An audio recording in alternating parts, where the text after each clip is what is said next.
రాష్ట్రంలో కాంగ్రెస్ ప్రభుత్వం అవలంబిస్తున్న రైతు వ్యతిరేక విధానాలను వ్యతిరేకిస్తున్నామని కల్వకుర్తి మాజీ ఎమ్మెల్యే జైపాల్ యాదవ్ అన్నారు.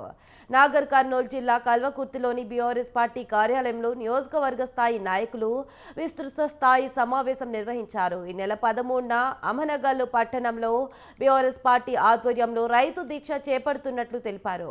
కార్యక్రమానికి బీఆర్ఎస్ వర్కింగ్ ప్రెసిడెంట్ కేటీఆర్ హాజరవుతున్నారన్నారు. సంవత్సర కాలంగా కాంగ్రెస్ ప్రభుత్వం చేపట్టిన విధానాల వల్ల ప్రజలు ఇబ్బందులు పడుతున్నారని ఆవేదన వ్యక్తం చేశారు.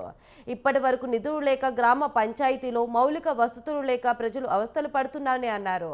బీసీలకు 42% రిజర్వేషన్లు రాజ్యాంగబద్ధంగా కల్పించాలని డిమాండ్ చేశారు. RRR ప్రణాళికను ఇప్పటికే ఎన్నోసార్లు మార్చారని, ఇది తమ స్వలాభం కోసమే చేశారని అన్నారు.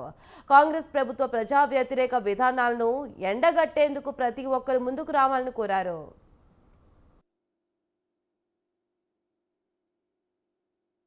పరిపాలనలో మొత్తం కూడా కుంటుపడింది. ఎందుకంటే ఇక్కడ కూడా గ్రామ పంచాయతీ నిధులు లేవు, మున్సిపాలిటీ నిధులు లేవు, లైట్ వేసుకున్నామంటే నిధులు లేవు, బజార్లు ఊసుకున్నామంటే నిధులు లేవు, జీతాలు ఇచ్చే పరిస్థితి లేదు.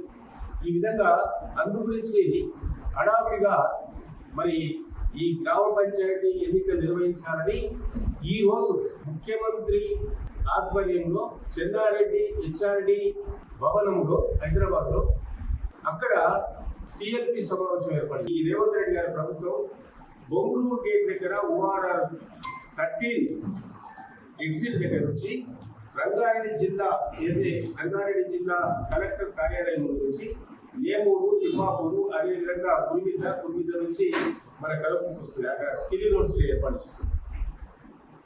ఆ రోడ్డుకు సుమారు 1200 ఎకరాలు బీదల భూములు దాకా ఆ రోడే అవసరం లేదు.